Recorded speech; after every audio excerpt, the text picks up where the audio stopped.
So a couple of cool testimonies as of recent. So a couple of days ago, I think it was, I was walking back to my home and felt like, I was just being kind of selfish in my thought patterns. And so I'm like, Lord, who do you want me to pray for? And I felt like the Lord wanted me to pray for this person I knew in high school.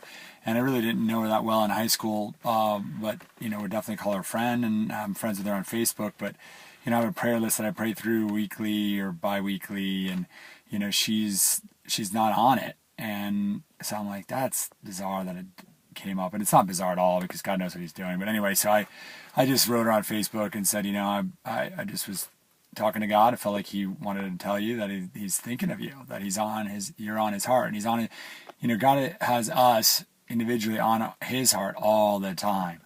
But it's different when somebody says that to you. Like, I was praying and it randomly came up. And she responded the next day and said that basically she had been talking to God. She had said to God that day she's been struggling with something, being overwhelmed, that God will help me.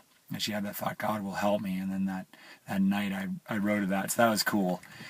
And then I was in a barber chair yesterday, and this woman was there, and she was kind of hard when I walked to the chair and started talking to her a little bit. Just felt, as I was praying for her, just felt like things were not going great in ways, but didn't know what to say. And I've been just trying to rest instead of forcing things.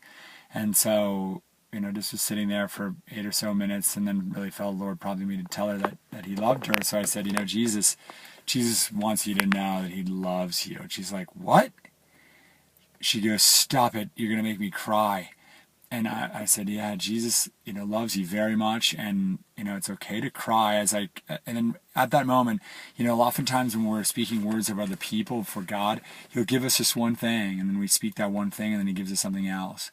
And so it's that act of faith to step into that first phrase, to open the door for more of what God wants to say. And I was able to speak over her, and, she started crying, and it was a very unique experience for me, having the person cutting my hair, crying, but it was so healthy and a holy moment, a good moment, that I was able to continue to speak over her until she basically finished cutting the hair, and even then she stopped, and because God wanted to say more to her, and so that's cool. Those are cool things that God is doing.